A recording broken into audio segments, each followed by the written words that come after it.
नमस्कार दोस्तों, आप सभी का स्वागत है हमारे इस YouTube चैनल GTM क्लासेस में। दोस्तों आज की इस वीडियो में हम क्लास 10th को दोस्तों इकोनॉमिक्स का VVI ऑब्जेक्टिव क्वेश्चन हम बताएंगे, जो कि दोस्तों आपका मैट्रिक बोर्ड परीक्षा के लिए सारा प्रश्न अति महत्वपूर्ण है। इसलिए इस वीडियो को शुरू से लेकर अंत तक आप जरूर देखिएगा। एक भी प्रश्न दोस्तों इस वीडियो का आप स्किप नहीं कीजिएगा, ठीक है। सारा प्रश्न आपका एग्जाम के दृष्टिकोण से काफ़ी महत्वपूर्ण है। चलिए जल्दी से हम वीडियो को अब स्टार्ट करते हैं। देखिए पहला प्रश्न है हमारा आज का, पूछा कि कौन बीमारू राज्य नहीं है। ऑप्शन ए में लिखा हुआ है बिहार, बी में लिखा है उड़ीसा, और सी में लिखा है मध्य प्रदेश, और डी में लिखा है कर्नाटक। तो दोस्तों इस प्रश्न में आपको बताना है कि कौन बीमारू राज्य नहीं है। दोस्तों कर्नाटक जो है बीमारू राज्य नहीं है, ठीक है।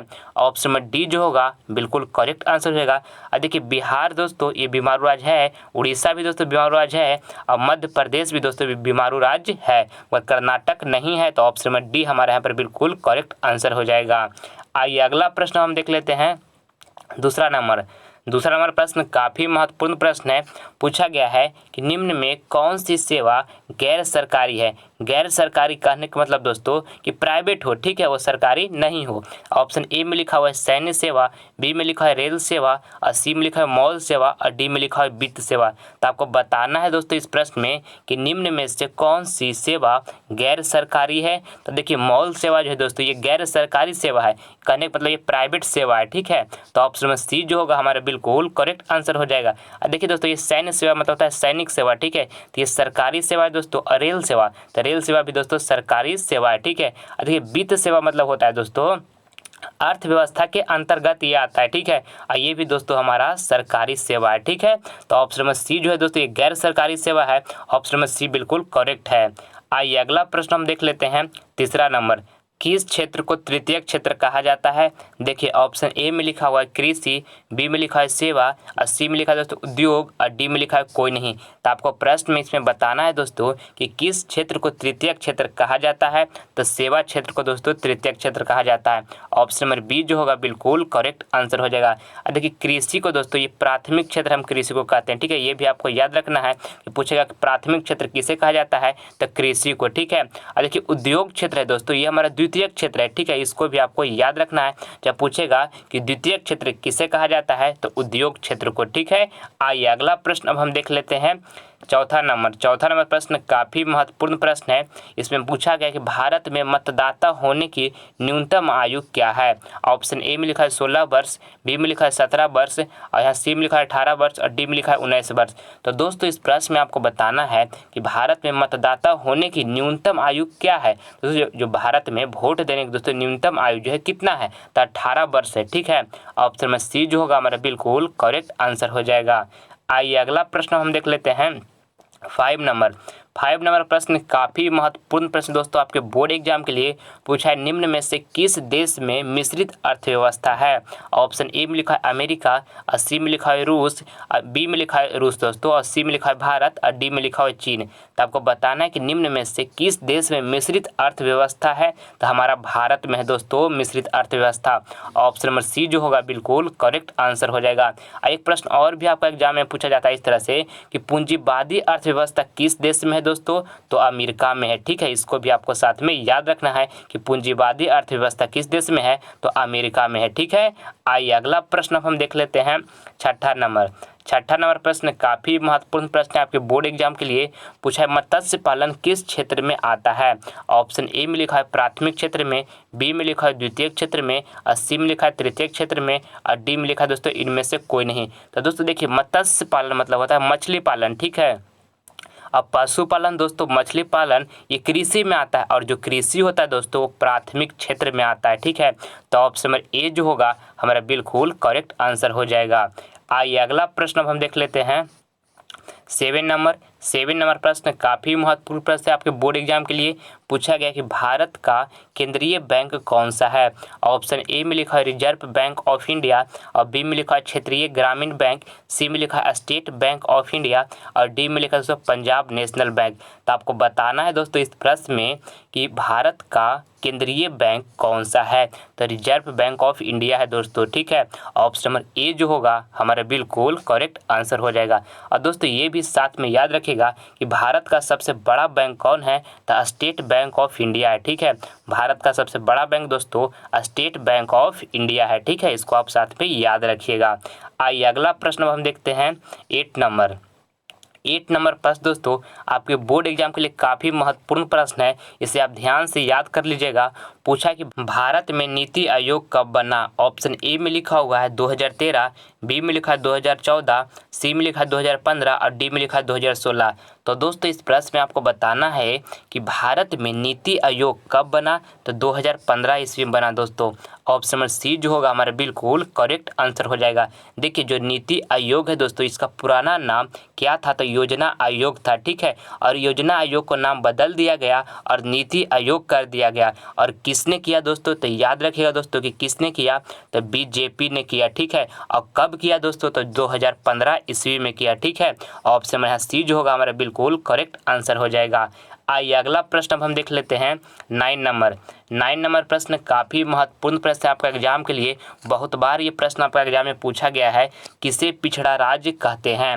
ऑप्शन ए में लिखा है बिहार, और बी में लिखा है झारखंड, और सी में लिखा है उत्तर प्रदेश, और डी में लिखा है गोवा। तो आपको बताना है दोस्तों कि किसे पिछड़ा राज्य कहते हैं, तो बिहार को कहते हैं दोस्तों।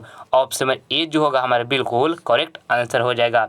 आइए अगला प्रश्न हम देख लेते हैं 10 नंबर रूस की मुद्रा है। ऑप्शन ए में लिखा हुआ है रूबल, और बी में लिखा है दोस्तों डॉलर, और सी में लिखा हुआ है रियाल, और यहाँ डी में लिखा हुआ है पौंड। तो दोस्तों आपको बताना है कि रूस की मुद्रा है तो रूबल है दोस्तों, ठीक है। ऑप्शन नंबर ए जो होगा बिल्कुल करेक्ट आंसर हो जाएगा।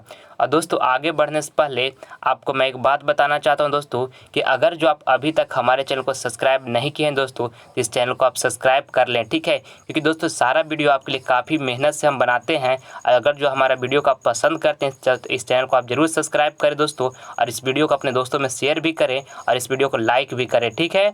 देखिए 11 नंबर प्रश्न अब हम देखते हैं। इसमें पूछा गया है कि किस धातु का मुद्रा के रूप में सर्वाधिक प्रयोग हुआ। ऑप्शन ए में लिखा है दोस्तों लोहा, और बी में लिखा है तांबा, और सी में लिखा है पीतल, और डी में लिखा है सोना और चांदी। तो इस प्रश्न में आपको बताना है दोस्तों कि किस धातु का मुद्रा के रूप में सर्वाधिक प्रयोग हुआ। तो दोस्तों सोना और चांदी का हुआ था, ठीक है। ऑप्शन डी जो होगा हमारा बिल्कुल करेक्ट आंसर हो जाएगा। आइए अगला प्रश्न हम देख लेते हैं 12 नंबर प्रश्न काफ़ी महत्वपूर्ण प्रश्न है आपके बोर्ड एग्जाम के लिए। पूछा है निम्न में से कौन नीति आयोग का दोस्तों पदेन अध्यक्ष होता है। ऑप्शन ए में लिखा हुआ है योजना मंत्री, और बी में लिखा है प्रधानमंत्री, और सी में लिखा है मुख्यमंत्री, और डी में लिखा है राष्ट्रपति। तो आपको बताना है दोस्तों इस प्रश्न में कि निम्न में से कौन नीति आयोग का पदेन अध्यक्ष होता है। तो दोस्तों प्रधानमंत्री होता है, ठीक है। ऑप्शन नंबर यहाँ बी जो होगा हमारा बिल्कुल करेक्ट आंसर हो जाएगा। आइए अगला प्रश्न हम देख लेते हैं 13 नंबर। सारा प्रश्न दोस्तों काफ़ी महत्वपूर्ण है, एक भी प्रश्न इस वीडियो का आप स्किप ना करें। देखिए पूछा है भारत का सबसे बड़ा बंदरगाह है। ऑप्शन ए में लिखा हुआ है मुंबई, बी में लिखा है चेन्नई, और सी में लिखा है कोलकाता, और डी में लिखा है दोस्तों कांडला। तो आपको बताना है इस प्रश्न में दोस्तों कि भारत का सबसे बड़ा बंदरगाह है, तो भारत का सबसे बड़ा बंदरगाह दोस्तों मुंबई है, ठीक है। ऑप्शन नंबर ए जो होगा हमारा बिल्कुल करेक्ट आंसर हो जाएगा। आइए अगला प्रश्न हम देख लेते हैं 14 नंबर प्रश्न दोस्तों काफ़ी महत्वपूर्ण प्रश्न है आपके बोर्ड एग्जाम के लिए। पूछा है कि राष्ट्रीय आय का अनुमान सबसे पहले किसने लगाया। ऑप्शन ए में लिखा दोस्तों महात्मा गांधी, बी में लिखा दोस्तों नेहरू जी, और सी में लिखा दादा भाई नौरोजी, और डी में लिखा है राजेंद्र प्रसाद। तो दोस्तों इस प्रश्न में आपको बताना है कि राष्ट्रीय आय का अनुमान सबसे पहले किसने लगाया। तो दोस्तों दादा भाई नौरोजी लगाए थे, ठीक है। ऑप्शन नंबर सी जो होगा हमारा बिल्कुल करेक्ट आंसर हो जाएगा, ठीक है। आइए अगला प्रश्न हम देख लेते हैं 15 नंबर प्रश्न में पूछा गया दोस्तों कि अंग्रेजों ने भारतीय अर्थव्यवस्था का क्या किया। ऑप्शन ए में लिखा हुआ है शोषण, बी में लिखा है पोषण, और यहाँ सी में लिखा है दोस्तों कुपोषण, और डी में लिखा है सभी।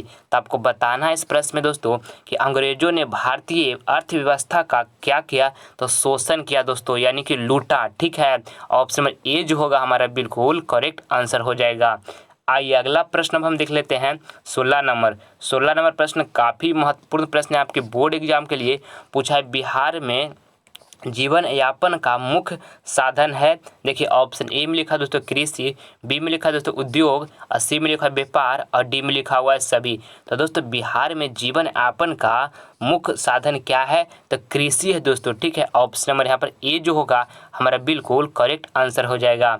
आइए अगला प्रश्न हम देख लेते हैं 17 नंबर। और दोस्तों जितना भी इसमें प्रश्न हम आपको करवा रहे हैं, जो प्रश्न आपको याद नहीं है उसे नोटबुक पर नोट कीजिएगा और उसे बार बार रिवीजन कीजिएगा दोस्तों, ताकि जो आपको तैयारी का लेवल हो वो डे बाय डे दोस्तों इंक्रीज हो। ठीक है, देखिए 17 नंबर प्रश्न में आपसे पूछा गया है कि भारत में योजना आयोग का गठन कब हुआ। ऑप्शन ए में लिखा हुआ दोस्तों 15 मार्च 1950, और बी में लिखा हुआ है 15 सितंबर 1950, और सी में लिखा है दोस्तों 15 जनवरी 1951। यहाँ देखिए डी में लिखा है दोस्तों इनमें से कोई नहीं। तो आपको बताना है इस प्रश्न में कि भारत में योजना आयोग का गठन कब हुआ, तो 15 मार्च दोस्तों 1950 ईस्वी में हुआ। ठीक है, ऑप्शन नंबर ए जो होगा हमारा बिल्कुल करेक्ट आंसर हो जाएगा। आइए अगला प्रश्न हम देख लेते हैं 18 नंबर प्रश्न में पूछा गया है कि सूचना का अधिकार अधिनियम कब लागू हुआ। ऑप्शन ए में लिखा दोस्तों 2004, और बी में लिखा 2005, और सी में लिखा 2006, और डी में लिखा 2007। तो दोस्तों इस प्रश्न में आपको बताना है कि सूचना का अधिकार अधिनियम कब कानून सूचना का दोस्तों अधिकार अधिनियम कानून कब लागू हुआ था। 2005 ईस्वी में हुआ था दोस्तों। ऑप्शन नंबर बी जो होगा हमारा बिल्कुल करेक्ट आंसर हो जाएगा। इससे आपको याद रखना है कि सूचना का अधिकार अधिनियम कानून कब लागू हुआ, तो 2005 ईस्वी में हुआ था दोस्तों। इसको आपको अच्छी तरीके से याद रखना है। आइए अगला प्रश्न अब हम देख लेते हैं 19 नंबर प्रश्न दोस्तों काफ़ी महत्वपूर्ण प्रश्न है। पूछा कि मानव पूंजी के प्रमुख घटक हैं। ऑप्शन ए में लिखा है ज्ञान, बी में लिखा है अनुभव, सी में लिखा है कौशल, और डी में लिखा है इनमें से सभी। तो दोस्तों आपको बताना है इस प्रश्न में कि मानव पूंजी के प्रमुख घटक हैं दोस्तों, तो ज्ञान भी है दोस्तों, अनुभव भी है, और कौशल भी है। तो हमारा राइट आंसर दोस्तों इनमें सभी होगा। ठीक है, ऑप्शन नंबर डी जो होगा हमारा बिल्कुल करेक्ट आंसर हो जाएगा। आइए अगला प्रश्न हम देख लेते हैं 20 नंबर। और दोस्तों अगर जो आप अदर सब्जेक्ट का वीडियो देखना चाहते हैं तो उसका लिंक आपको हमारे डिस्क्रिप्शन में मिल जाएगा दोस्तों, जिसमें आपको सारा सब्जेक्ट का प्लेलिस्ट का लिंक मिल जाएगा, जो आपका एग्जाम के लिए काफ़ी महत्वपूर्ण प्रश्न उसमें करवाया गया है। इसलिए एक बार दोस्तों आप उसे जरूर देखें। अगर जो दोस्तों आप एग्जाम में 450 नंबर प्लस लाना चाह रहे हैं दोस्तों, तो एक बार उस वीडियो का आप जरूर देखें, आपके लिए काफ़ी ही हेल्पफुल साबित होगा। ठीक है, देखिए 20 नंबर प्रश्न में आपसे पूछा गया है कि नर्मदा बचाओ आंदोलन किसने चलाया था। ऑप्शन ए में लिखा हुआ है मेघा पाटेकर, और यहाँ बी में लिखा है संदीप पांडे, और यहाँ पर सी में लिखा हुआ है अन्ना हजारे, और डी में लिखा है दोस्तों अरविंद केजरीवाल। तो आपको बताना है दोस्तों इस प्रश्न में कि नर्मदा बचाओ आंदोलन किसने चलाया था, तो मेघा पाटेकर चलाए थे दोस्तों। ऑप्शन नंबर ए जो होगा हमारा बिल्कुल करेक्ट आंसर हो जाएगा। आइए अगला प्रश्न अब हम देख लेते हैं 21 नंबर प्रश्न दोस्तों काफ़ी महत्वपूर्ण प्रश्न है आपके बोर्ड एग्जाम के लिए। बहुत बार ये एग्जाम में पूछा जा चुका है क्वेश्चन। पूछा है भारतीय रिजर्व बैंक की स्थापना कब हुई। ऑप्शन ए में लिखा 1935, 1934 दोस्तों, और बी में लिखा 1935, और डी में लिखा सी में लिखा 1948, और डी में लिखा 1951। तो आपको बताना है दोस्तों कि भारतीय रिजर्व बैंक की स्थापना कब हुई, तो 1935 ईस्वी में हुई थी दोस्तों। ऑप्शन नंबर बी जो होगा हमारा बिल्कुल करेक्ट आंसर हो जाएगा। इससे आपको याद रखना है। आइए अगला प्रश्न हम देख लेते हैं 22 नंबर प्रश्न दोस्तों काफ़ी महत्वपूर्ण प्रश्न है आपके बोर्ड एग्जाम के लिए। पूछा है भारत एक राष्ट्र है। ऑप्शन ए में लिखा हुआ है विकसित, और बी में लिखा है दोस्तों विकासशील, और यहाँ पर सी में लिखा हुआ है पिछड़ा, और डी में लिखा है अत्यंत पिछड़ा। तो दोस्तों आपको बताना है कि भारत एक राष्ट्र है दोस्तों, तो विकासशील राष्ट्र है। ठीक है, ऑप्शन नंबर यहाँ पर हमारा बी जो होगा बिल्कुल करेक्ट आंसर हो जाएगा। आइए अगला प्रश्न हम देख लेते हैं 23 23 नंबर प्रश्न दोस्तों आपके बोर्ड एग्जाम के लिए काफ़ी महत्वपूर्ण प्रश्न है। पूछा है भारत में पहला टेलीविज़न केंद्र कहाँ स्थापित हुआ था। ऑप्शन ए में लिखा है मुंबई, और बी में लिखा है कोलकाता, और सी में लिखा है दिल्ली, और डी में लिखा है दोस्तों चेन्नई। तो आपको बताना है कि भारत में पहला टेलीविज़न केंद्र कहाँ स्थापित हुआ था। तो दोस्तों दिल्ली में हुआ था। ठीक है, ऑप्शन नंबर सी जो होगा हमारा बिल्कुल करेक्ट आंसर हो जाएगा। आइए नेक्स्ट प्रश्न अब हम देख लेते हैं। ये 24 नंबर प्रश्न में पूछा गया दोस्तों कि भारत के परिवहन सेवाओं में कौन सर्वाधिक महत्वपूर्ण है। ऑप्शन ए में लिखा हुआ है सड़कें, बी में लिखा है रेलवे, और सी में लिखा है जहाज, और डी में लिखा है विमान। तो दोस्तों आपको बताना है इस प्रश्न में कि भारत के परिवहन सेवाओं में कौन सर्वाधिक महत्वपूर्ण है। ठीक है, तो रेलवे है दोस्तों। ठीक है, ऑप्शन नंबर यहाँ पर हमारा बी जो होगा बिल्कुल करेक्ट आंसर हो जाएगा। आइए अगला प्रश्न अब हम देख लेते हैं।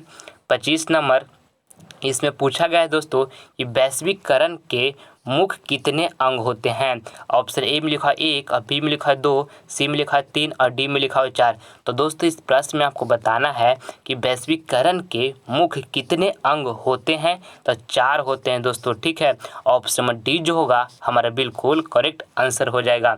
और दोस्तों आगे अब हम बढ़ते हैं। ये प्रश्न आपको HW में दिया जा रहा है दोस्तों, यानी कि आपको होमवर्क में दिया जा रहा है। आप कमेंट बॉक्स में करके बताइएगा दोस्तों कि इसका चारों ऑप्शन में कौन ऑप्शन बिल्कुल करेक्ट होगा। आपसे पूछा गया कि भारत के किस राज्य की प्रति व्यक्ति आय अधिक है। ऑप्शन ए में लिखा हुआ दोस्तों बिहार, बी में लिखा है गोवा, और सी में लिखा हुआ दिल्ली, और डी में लिखा है मुंबई। तो दोस्तों चारों ऑप्शन में से कौन बिल्कुल करेक्ट आंसर होगा, आप हमको कमेंट बॉक्स में इसका जवाब जरूर दीजिएगा। ठीक है, आपका रिप्लाई हम जरूर देंगे। मैं उम्मीद करता हूँ कि वीडियो आपको पसंद आया होगा। तो प्लीज़ आपसे लाइक करें, अपने दोस्तों में शेयर करें, और आप हमारे चैनल पर नए हैं तो आपसे सब्सक्राइब कर लें ताकि आने वाला वीडियो का नोटिफिकेशन सबसे पहले आपको मिले। धन्यवाद।